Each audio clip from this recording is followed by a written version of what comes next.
You can interrupt me at any moment, please. You can ask me anything. This is an interactive communication. I'm not just gonna give you information. I would like to communicate with you to understand more what are the challenges that you are facing. Let's start with connecting to teachers. I'm sure you have a student or two that give you trouble and that create tension in the class or disruption in the class. And parents, sometimes also your kids will give you challenging times. You don't understand them and you punish them, or you behave, you punish them actually, or you talk to them or discipline them in a way without understanding what is the behavior. So I would like you all, teachers, to connect to any student that gives you trouble, and parents for your child that is giving you trouble. Think of that situation. What did it make you feel? Like any particular situation that is bothering you a lot with your child, whether it's a toddler, older, teenager, any age, because this is applicable on everyone. So if you connect to this attitude or this behavior that the child had, I want you to think of what it made you feel. So it's how you felt around the situation that the child did. And if you notice, it is your attitude or your perception of that attitude. Usually, every parent, they will say, she's like her mom, or he is like his dad, or he is like his uncle, or he is like his like one of the relatives, the close relatives.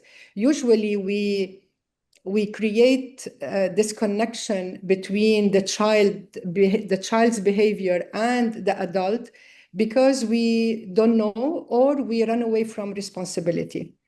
Children behave in certain ways because they have certain emotions, and usually it is the anger, the frustration, the sadness. Many kids are sad and we don't realize it. Any small thing can make them sad.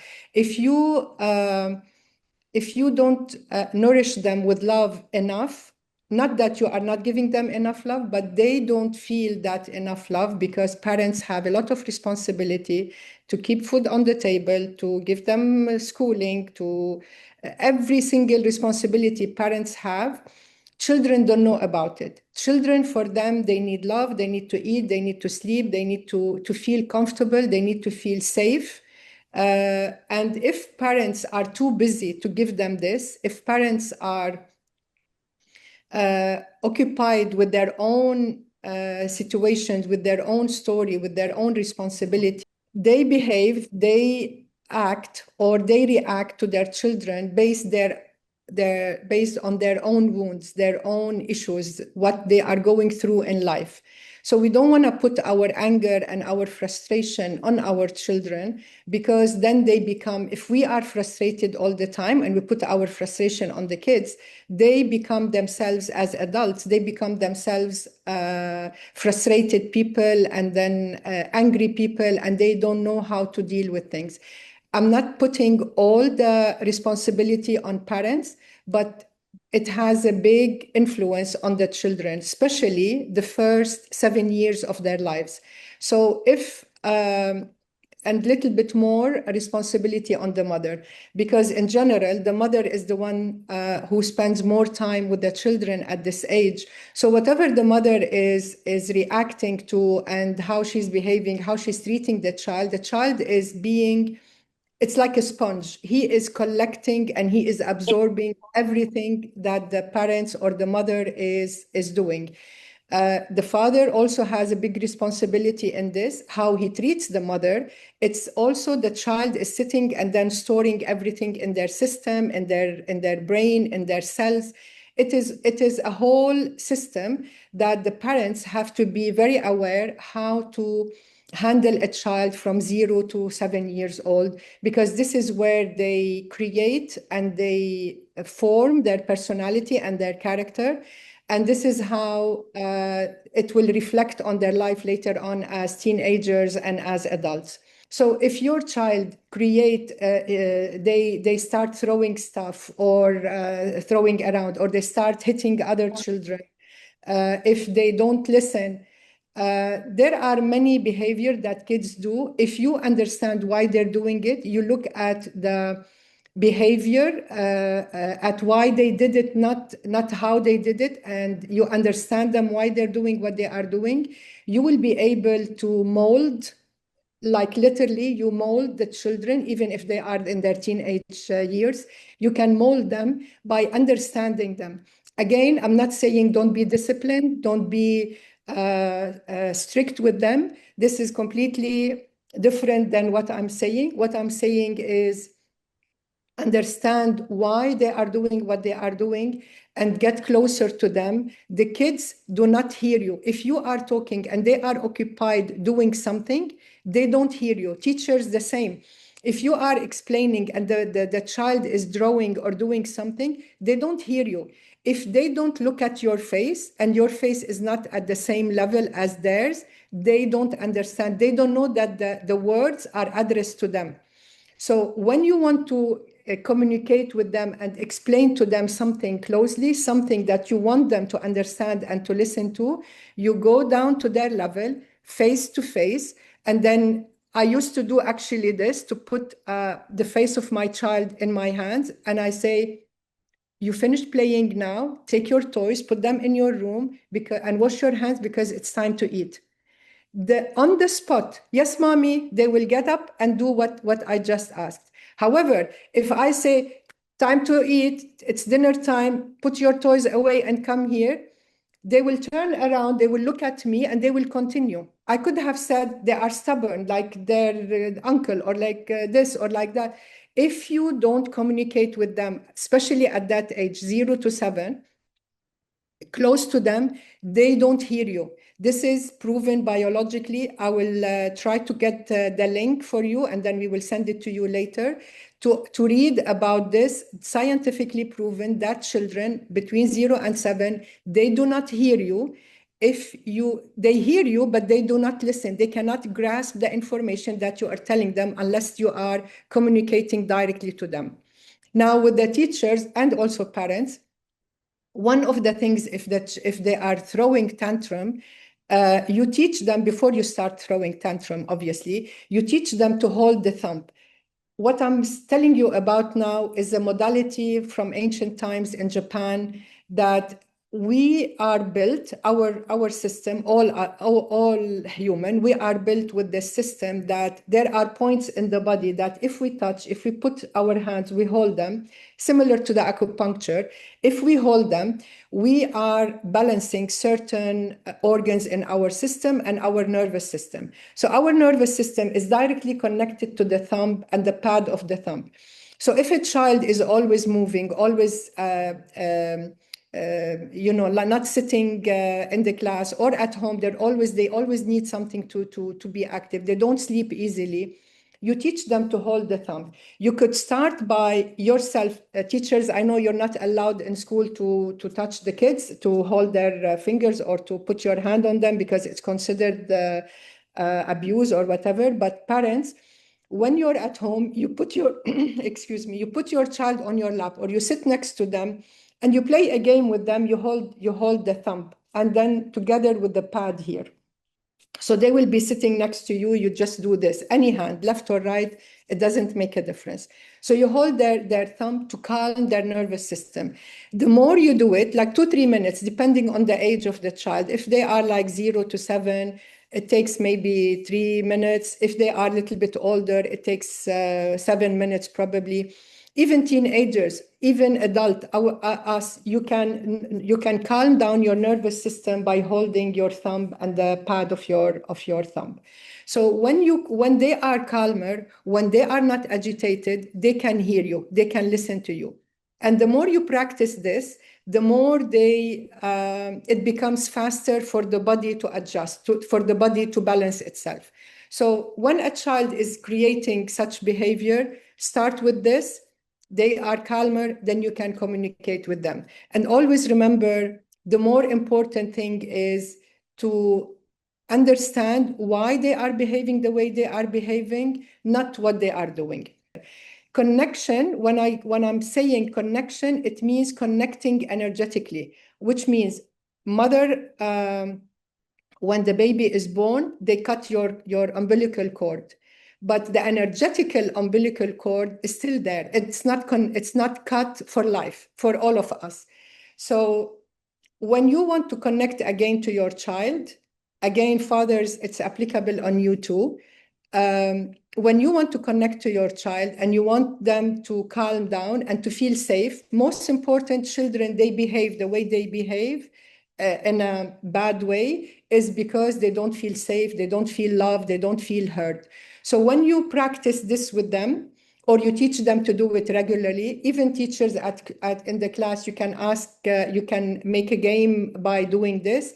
They will feel calmer, they will feel safe, and they will respond to everything you are asking them to do. So you put your right hand on the left shoulder and the left hand on the right neck. So if you are at home, and again, parents, you can do this to yourself when you want to calm down yourself, when you want to take a breath from the whole day working, running after kids, doing chores, doing whatever you have. If you're laying down, this is very comfortable. So you hold, the hand is here on the shoulder, here is on the neck. You stay like this for like 5 minutes. Then you move this hand to the forehead, the same side. So from here to the forehead, you keep each step for 5 minutes. And then you move from here to the neck. When you're laying down, it's so comfortable as if you're hugging yourself. And kids, when they do it, they feel so good. Kids, they can do it for like 1 minute, 2 minutes each step, not more actually, especially the younger one below 7. If they are older, they can stay a little bit longer, and they will feel so comfortable that they don't want to remove the hand. So like this, and then to the neck, and the hand here stays here. Muhammad and his wife, they have a child. She's 3 years old. She doesn't go to nursery. She's at home with her mother, and she hits her mother and she hits other kids all the time. And they tell her not to do it, but then she still does that. So again, it's similar to what I was saying. Your daughter is bringing your attention to something she is not happy about. So either she is hearing something at home on TV from I don't want to put now the blame on the mother, but she is seeing something that probably they are watching something. Again, we didn't talk about it, but children, when they watch TV with violence and with aggressivity, they pick up on this easily, and they start copying. Kids at this age, they are mimicking the parents in a big way. So we say, if you want to teach your child something, you do it. Don't tell them only about it, but you behave in front of them so they can copy you, because they will copy everything. So if your wife is frustrated for certain reasons, if she is feeling angry and agitated because she has, I don't know, a lot of responsibility at home, or she's not happy, or she has her own wounds, your wife needs to be calm herself. And what I just showed now is very good, like this one. Actually, I did this side. So this one, and then here, and then here. This will help your wife for herself to calm down, to be more, to be less agitated, less frustrated, so it doesn't affect the child. It's very important that you put her on your lap and explain to her. And what I said a while ago, that the mom has to put her on her lap, explain this to her while she's looking in her eyes. And then after that, she hugs her and she tells her that she loves her. This is how the child will soften. This is how the child will start understanding. Talking to them only is not enough. There is no really criteria because every child is different. I don't believe there is a rule for for everyone to follow. Even us as adults, there is no criteria for everyone. As we say, all our fingerprints are different. Every one of us, it's the same. Every child is different. And every child behave the way they behave because either they are sad, either they don't feel loved, either they don't feel nourished, whether physical with food or with emotion, or they have anger because they are not seen. They are not seen. It means nobody is giving them attention. Nobody is acknowledging their presence, especially if there are 3, 4 kids in the family. So as I mentioned, I'm totally against putting a rule and following every child following the rule of diagnostic. You have this from the medical side, psychology and psychiatry. They have those exercises and their rules to follow. You could use them as indication, but not as a rule for every child. And Safa, you have a question? Please go ahead. Unmute yourself and please ask. Okay, hello all, how are you? Thank you for your reply for my other question. I'm asking about a point. One second, please, Safa. Can you bring the microphone a little bit closer because there is a little bit echo around you. I can't hear you well. I use my mobile. I joined using my mobile. Okay, can you hear me now? So yes. I'm asking about the best timing for giving feedback because, as you mentioned, for parents they can give feedback after they the children themselves calm down or they can listen. But for us as a teacher, we have to notice early. We have to get immediate feedback because if we didn't give, the whole class will become ruined the whole day, and the session will pass. And also, if I'm bold with a discussion with the student, the other have right. So, how can it be managed with large groups, especially if someone is behaving like this or wants to grab the attention from the other and wasting our session? So it's a little bit challenging for the feedback. The Yes. timing. Yes. So Safa, which class you teach? I'm What teaching class? science. I'm teaching science for middle school. So they are most teenagers. They are older children. So I have to listen to them. I cannot deal with them as a small children and also not like adults. So if I was bold in this discussion with them, I will not finish. They You mean want yes. So middle school, you mean like grade 7, grade 8 onwards? this age. Sorry? Yes, this age. Yes. Okay. So good. Thank you for the question. It's very good. Obviously, as a school teacher, you cannot arrange this. And parents, please note that when your child at school are behaving this way and creating problems because they need attention, it's because I know you will not like what I'm going to say, but please be open-minded and hear me. It's because at home they are not heard, because at home they don't feel the care enough. They don't feel you are giving them enough time to understand what they are feeling, what they are thinking. So I will read the comments in a minute or the questions. So so the teachers at school, they cannot do much from that perspective. Their responsibility is to teach. Their responsibility is to deliver the exact information and to make children understand the material, the topic. But the behavior is more coming from home. So talking about it, bullying and being bullied, this is also related to the attitude and the behavior at home. We will talk about it in a minute. So so teacher, when you have students that they are behaving always this way, there is very simple step, even at their age. When you start your class, the best way to start your class is to let them sit on their hands. Do not start anything. When you walk in, you say good morning or good afternoon. Tell them, everyone, put your pencil down, your pen, your notebook, whatever, and then sit on your hands. So they do their hands like this and they sit on them. And I learned this when I was at school. I'm not going to tell you how many years ago, 40 years ago or 50 years ago. We used to sit when the teacher wanted the class to be calm, to be quiet. And in Arabic, we say, بتكب الإبرة بتسمع رنتها, you know, like the needle, you throw the needle on the floor and then you hear its sound.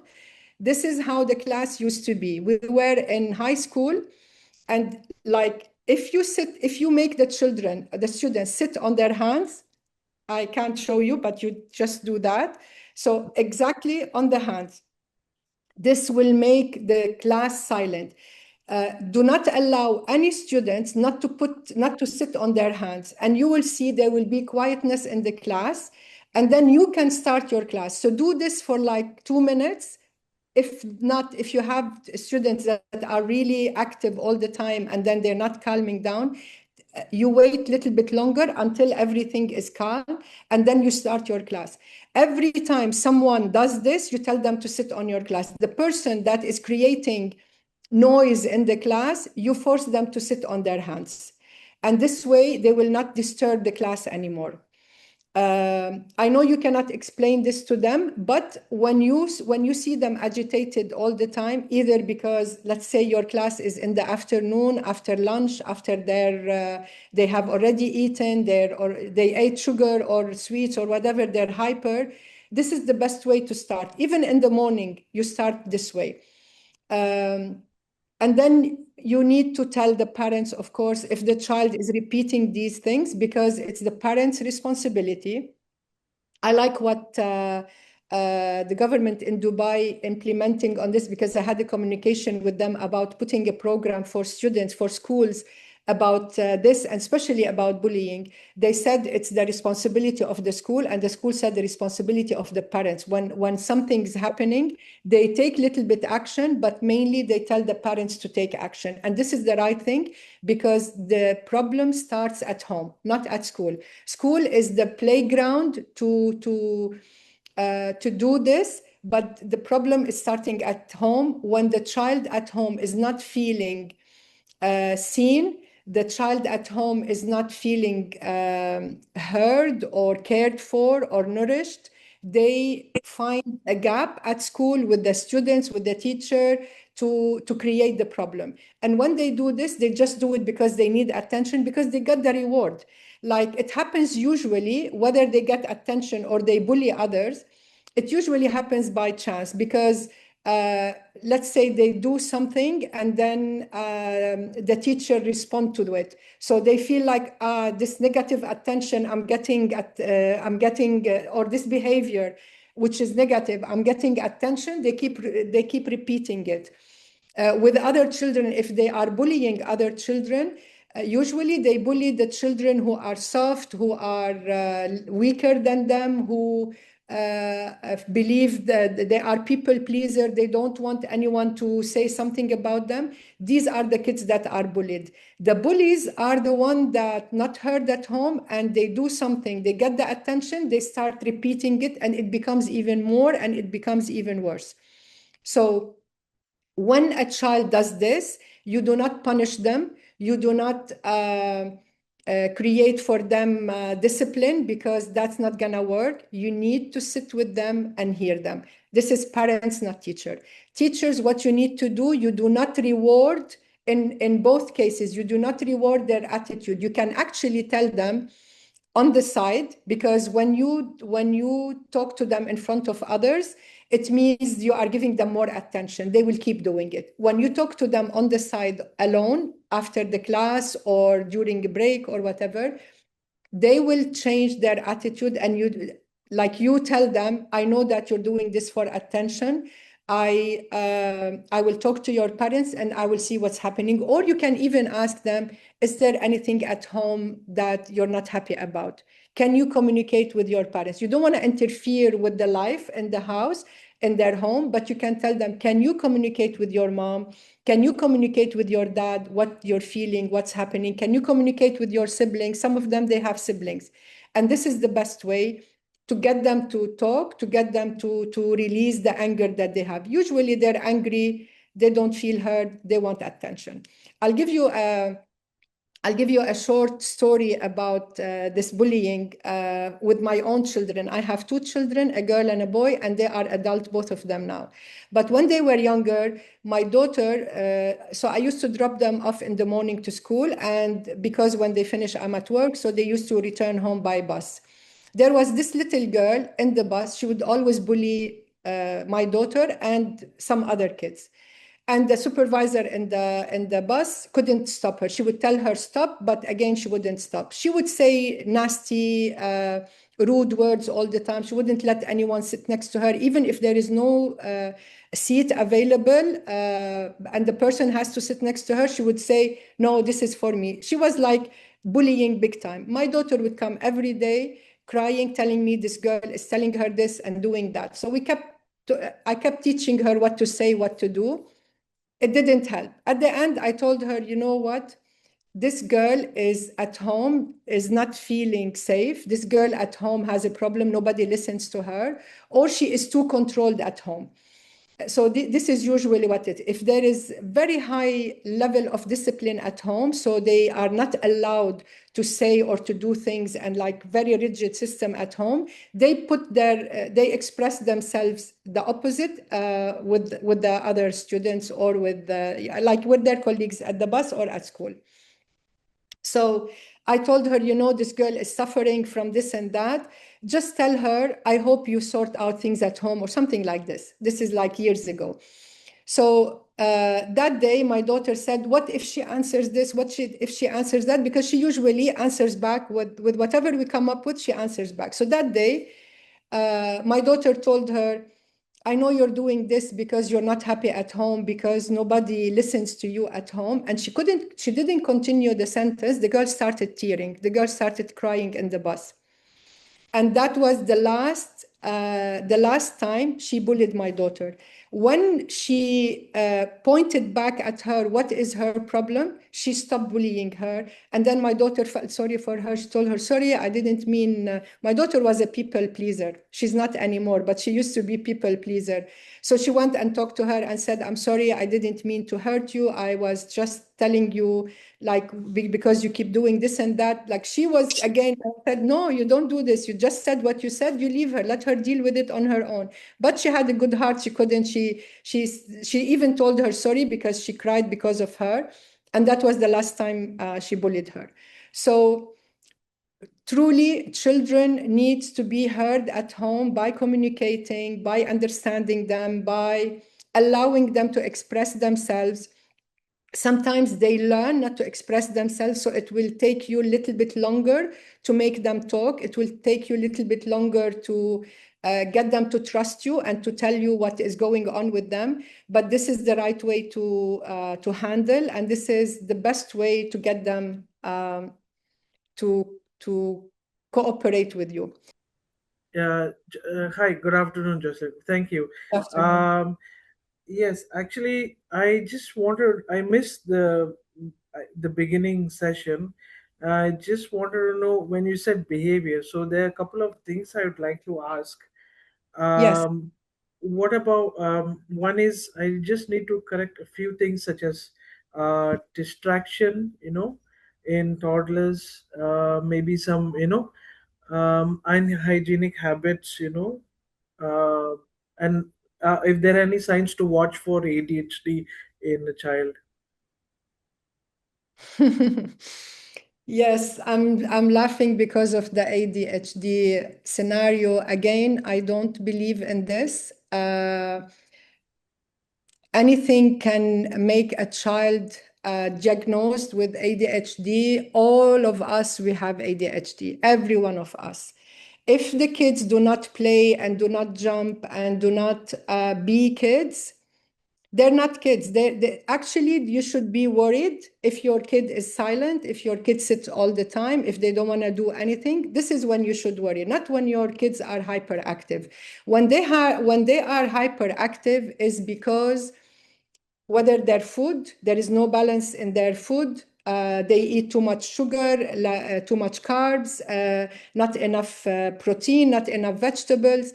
It's the food affect a lot the attitude and the behavior of the kids, a lot, because they are still, as I said, they are still like a sponge, and they are being molded by tiny small things. So I personally don't believe in this ADHD thing. When you watch their food, when you watch their food intake, what they eat, when you watch what they are watching on YouTube, and now the trend, all kids, they sit and watch YouTube or TV or Netflix or whatever, cartoons and anime and all of this stuff while they're eating. This is a very, very, very bad habit. So if they want to eat, or when it's time to eat, they should eat. I made the mistake myself. I'm not saying I didn't do this. When my kids were younger, especially if I'm at work and they sit and eat, they put on the TV. There were at the time, it was the TV. We didn't have all this internet thing. But and then I tried to change it later on. It was too late. But then, of course, now they're adult and they understand it. My son, until now, when he wants to eat, he watches podcast or something, because he is programmed that he needs to watch. And in his defense, he says, I want to benefit from the time. And when you want to benefit from the time, watch something while you're eating, you are eating without thinking. You are eating, you are not enjoying the food, you are not tasting the food, you are just gobbling food without knowing what is happening inside your stomach, inside your system, because your focus is on what you are watching. So this is totally something that the parents, especially if you still have little ones, you can really change this behavior for them by not allowing them to watch something while they're eating. Because when they eat, first they eat a smaller quantity. If they are eating and focusing only on their food, they eat less quantity, they enjoy what they're eating, and they know what they are eating. When they finish, they can watch whatever you want them to watch, not whatever they want to watch. Because if you allow them to watch whatever they like, whatever they are watching is influencing them, especially young ones. Even teenagers are influenced a lot by this anime thing, by those cartoons that they give you this anger, and the guy got angry and then start breaking and doing this, and they want to protect the family. They start putting in their mind some information that you don't want. It doesn't work with your culture. It doesn't work with your religion. It doesn't work with your upbringing. And then when you allow them to watch this stuff, you are actually putting them in danger, and you are putting them to a level where you will not be able to discipline them or to guide them anymore. I didn't use the word controlling, because we don't want to control our kids. We want to guide them and we want to discipline them. And I'm totally with disciplining kids, especially as young, with time, sleeping time, eating time, playing time, doing certain things time. Everything has to be disciplined, especially 0 to 7, because it's very important. If you don't discipline them, if you don't help them to be disciplined, they will give you a hard time, and they will be unhappy, and they will be scattered everywhere. They don't know what to do. Kids need to be disciplined. So we go back to your child. Hygiene, again, they need to see it at home.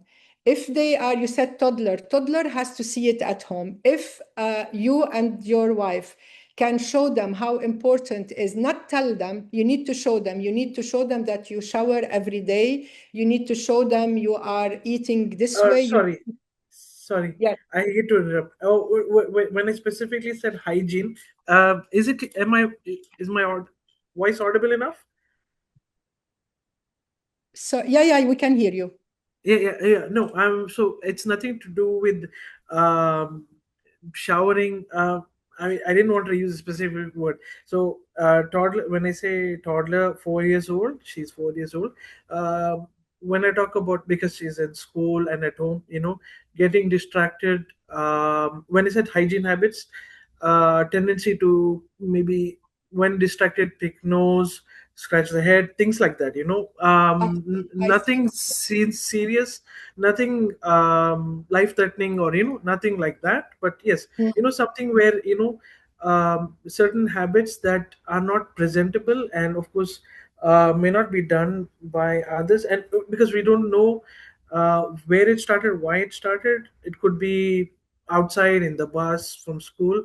But Yes. as you said, that's what I've been trying to. I mean, we're not controlling the child here, but yes, we exactly what you said. Literally, we are following everything what you say, what you're advising about direction, coordination, setting disciplines. Of course, it takes time, but yeah, right now, whatever I said, just trying to fix the root of this, because I don't want to see my teenager, I mean my 4 year at 14 years, 24 years, and so on, stuck with something that could have been corrected when she was small. Yes. I Go ahead, go ahead.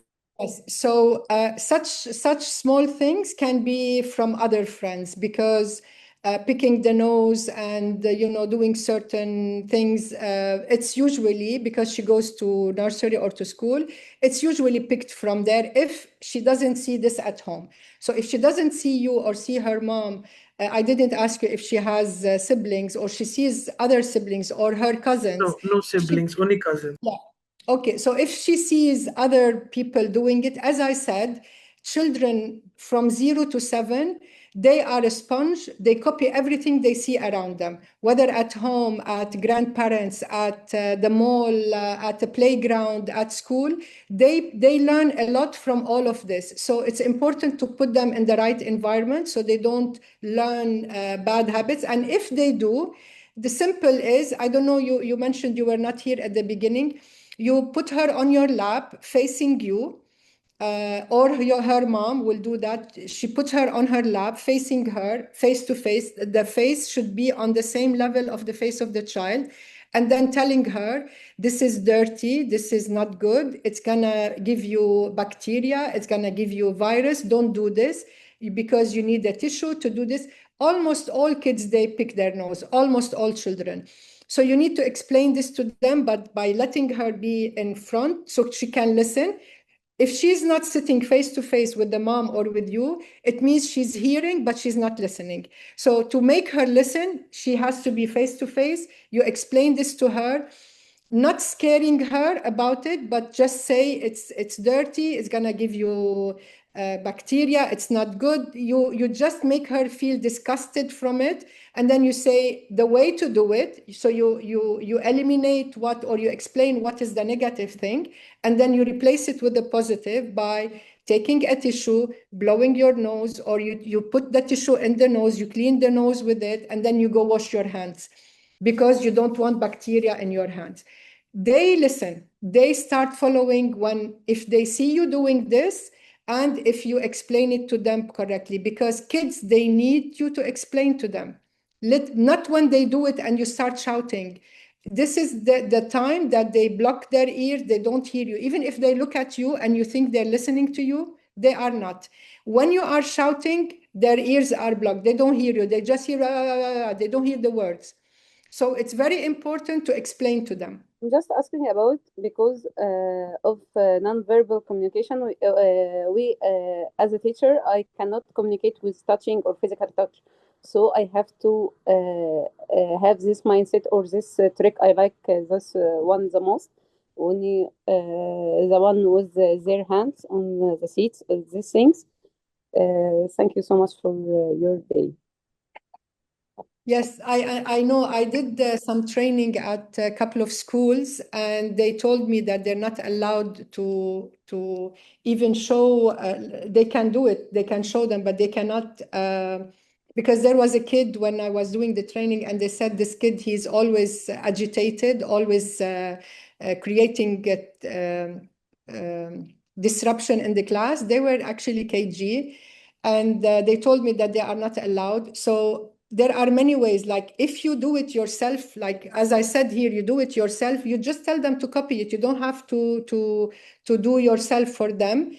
And there is, now that talking about it, I remembered, I'm gonna mention two things. There is a psychiatrist in Harvard Medical School. I think his name is Stewart something, Dr. Stewart something. He does research about children and about their attitude and behavior, and he says children will do if they can, not if they want. So if children can do related to their studies or to their changing attitude and behavior, this is for a little bit older, if they can, they will do it, not if they want. So if we understand the concept behind this, and that we allow our children and our students to express their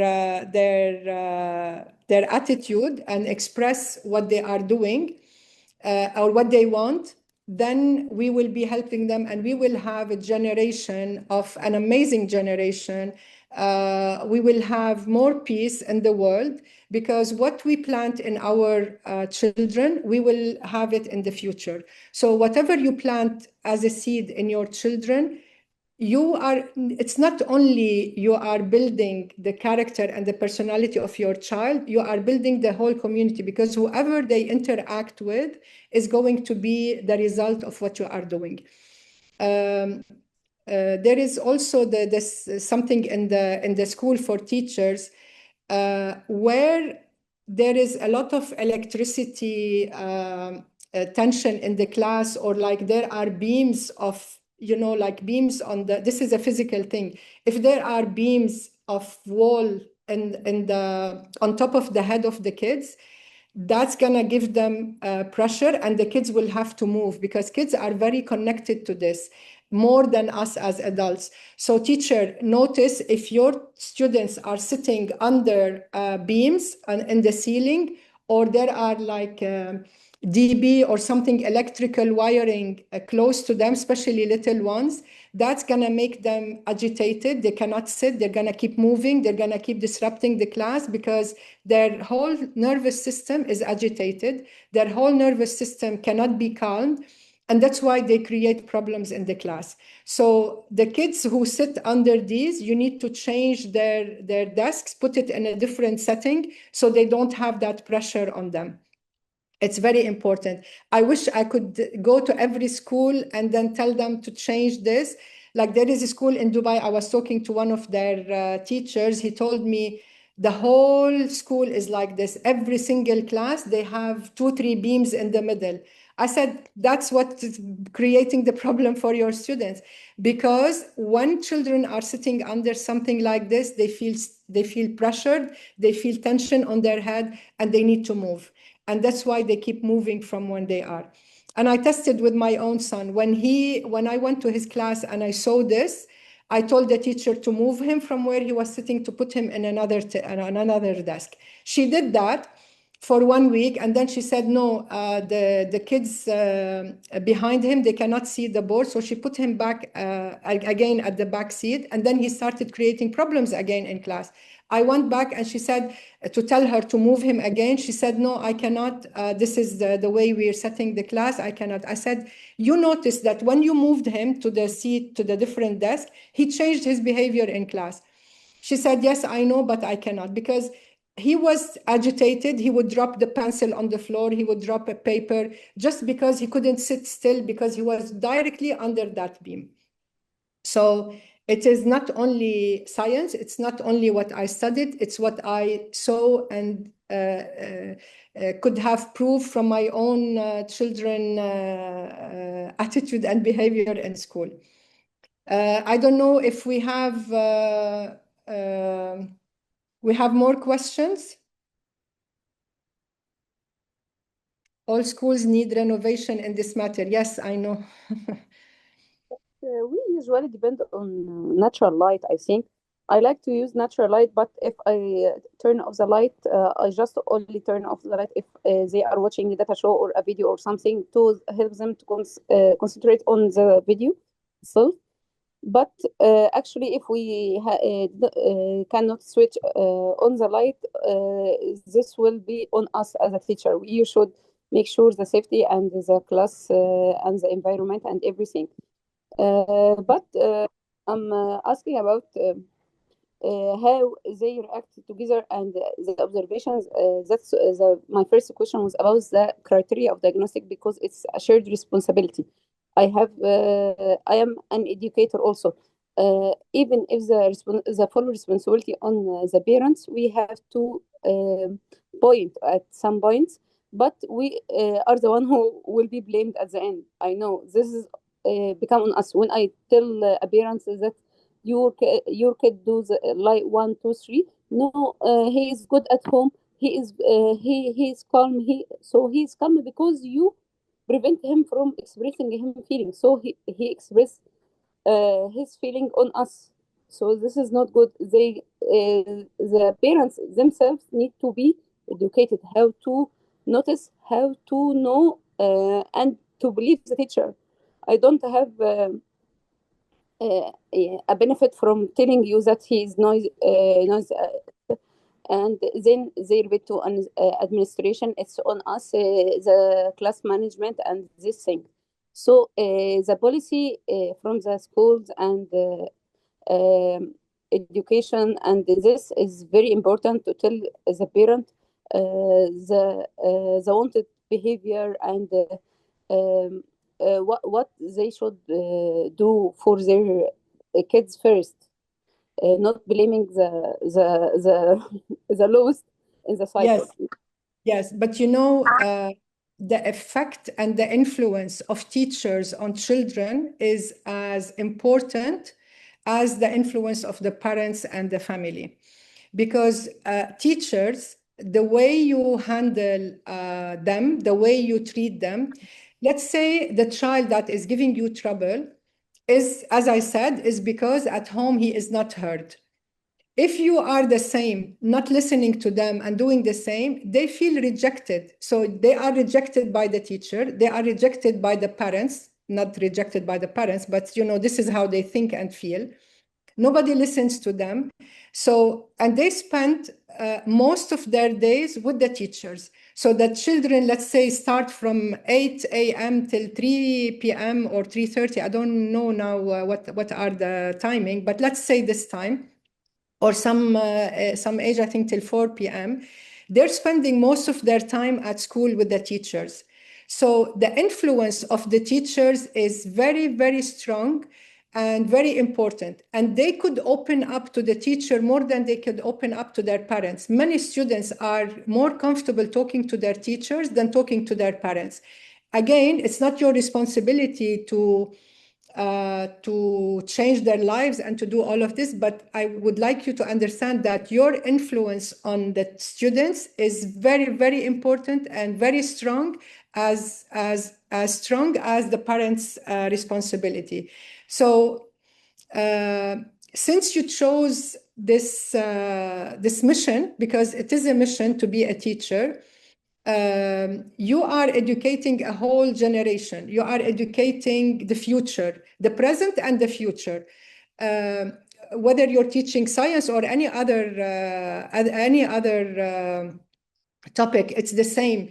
It is like my son used to come home and you would say, this teacher is very nice. She told me this and she did that. That teacher is this and that. So they connect to each teacher differently. And the more you treat the students as your present and future generation, you will be proud that your student achieved something in the future, and you can take benefit somehow of this, even just with yourself and with your God. This is already something that you're achieving for yourself when your students achieve good things in life and success and so on, because you influence them a lot. The way you respond to them, the way you treat them, the way you teach them, the way you care for them it's going to be a big influence. I still remember many of my teachers, especially the one I liked, especially the one that I used to study extra because I don't want to disappoint them. Okay, now as our kids are exposed to social media, especially the teenagers, they actually see videos related to psychology, and they learned about the ADHD. We did not know that this exists anyhow, but now with their understanding of that, I think our kids are, they think that this is applicable to them. I faced a problem with my daughter who thought that she has this issue. So I took her to the psychiatrist. She was examined and everything. But what do you say about the social media exposure to our kids, and how we as parents should react about that? Yes.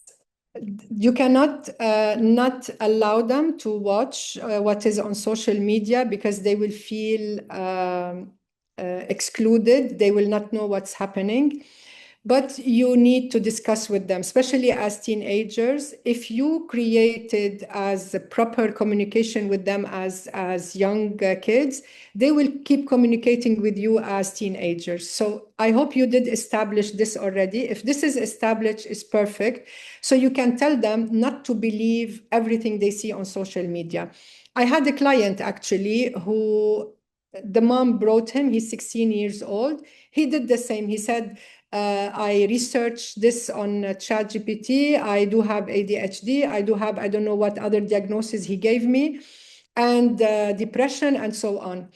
I didn't even tell him he had depression. I didn't even tell him he had depression. I told his mom, do not focus on this with him. Do not confirm it. He does have depression. I'll work on that. We cleared the depression. He kept telling me, so do I have depression? Because ChatGPT said I have depression from all the symptoms I have. I said, you feel down. I tried to find words, but not the word depression, because when a child or a teenager have an idea or have a word instilled in them, they start behaving accordingly. It would be even worse. His depression would have come worse than better, because first they can use it as an excuse. Oh, I have depression, I don't want to study. Oh, I have depression, I don't want to do this. Or I have depression, you need to give me love and attention and I get whatever I want and you need to buy me this and this and that.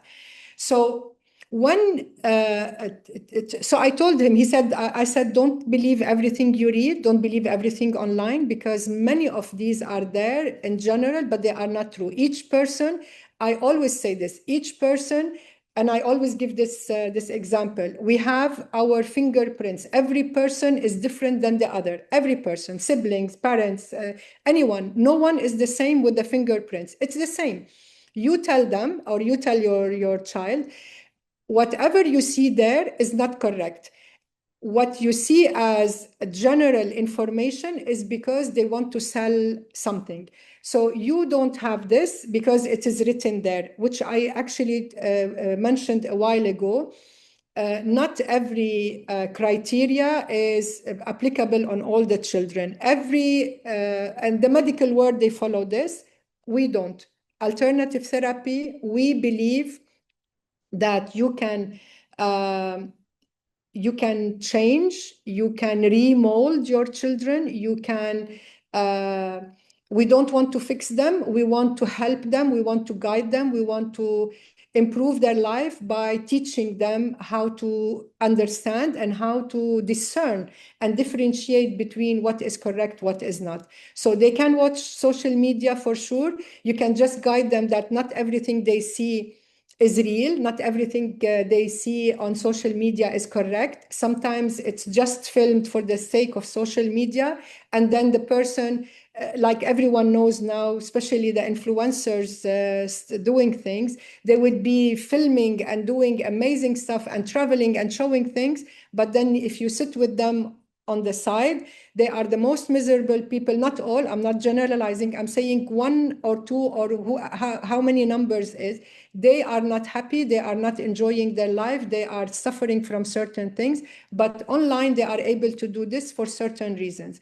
But if you go, and then there are many examples now that are seen already.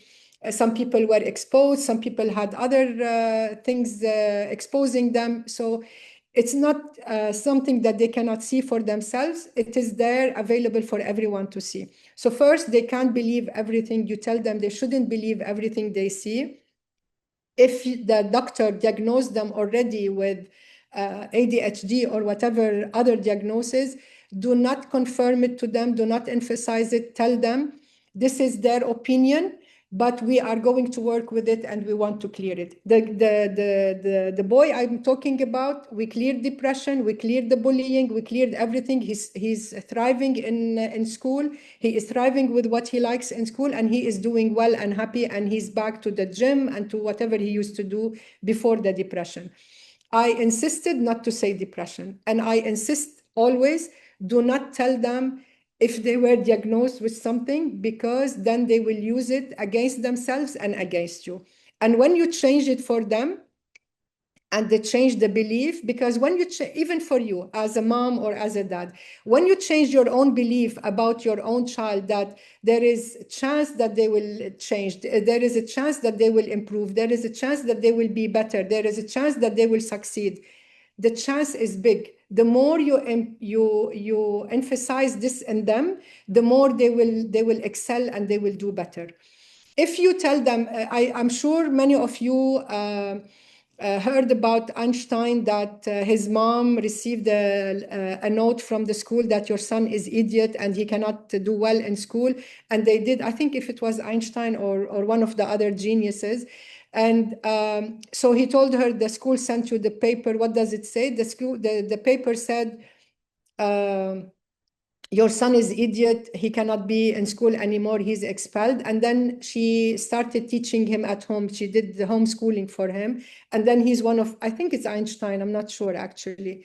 And later, after she died, he found that paper in a drawer somewhere, and he realized that that was the paper he said. So his mom didn't tell him what the school said. The opposite, she said, you are a special boy, and because you're a special boy, you don't have to go to school, you can just study here. So this is something, maybe it's analogy, I'm not sure, but I truly believe that what you plant in your child's mind, he will achieve it. I used to tell my son when he was a toddler, I always told him before he slept, I always told him, you are a very special boy, you are very smart. And he would say, yeah, you're my mom, you would say this all the time. And I say, not because I'm your mom, I know you're special, I know you have you are smart, I know when you are older, when you are an adult, you're gonna excel, you are gonna do this and that. And he would say, how do you know? I said, I don't know, as a mom, I just know. And my son is successful and he's doing really well, alhamdulillah. And we, from time to time, we sit and we talk. And I said, why you never believed me when I used to tell you this? He said, Mom, I was a kid, I'm a child. Like, I didn't see myself excelling in anything. How would I believe that when I'm older, I will be doing this? So it's what you really plant in your kids now. It's gonna happen. They are ugly, you tell them they are beautiful. Sorry, I don't mean they are ugly, but like I'm just saying random words. Let's say they are agitated all the time. You say, I love the way you are calm when you are sitting and eating, let's say. Bring something positive that you see in them, put more emphasis on it, keep encouraging it, keep telling them how important it is. And then you will see that point that you are emphasizing on, it's gonna grow and it's gonna affect the others. And I was saying earlier when we got disconnected, when you say when you work on yourself and you clear your own wounds, you don't put it on your kids. When you are clearing your anger, your frustration, your sadness, your worry, all of this, when you work on yourself, it's going to affect your children automatically. And then when this affecting your children, it's going to affect the children they are surrounding themselves with at school, in the playground, at the mall, wherever. And then this is becoming a ripple effect for the community. And our community will be better. And then if our community is better, then the bigger community is better. And praying that it's going to affect, the ripple effect will be bigger and stronger and more expressed for everyone. بشكر حضرتك جدا على فعلا المحاضرة الجميلة دي. بس أنا لدي سؤال، يعني إزاي إحنا ممكن نغرس العادات الإيجابية في الأطفال الصغيرة؟ حضرتك قلتي إن هم ممكن بيعملوا كلوينج للي بيشوفوه. طب Mhm. لو أنا في حاجة كويسة إن أنا عايز أغرزها فيه مش بيشوفها، دي ممكن نعملها إزاي؟ نفس الشيء اللي قلنا، الحديث، الحكي، الكلام. يعني بدك تقعدها للطفلة على حضنك، يعني قدامك على اجريك، او تقعد بوجهك. يعني اذا قاعد مثلا انا هون بوجهك دغري، تكون بوجهك دغري هيك فيس تو فيس، وتشرح لها كل اللي لازم تشرح لها اياه.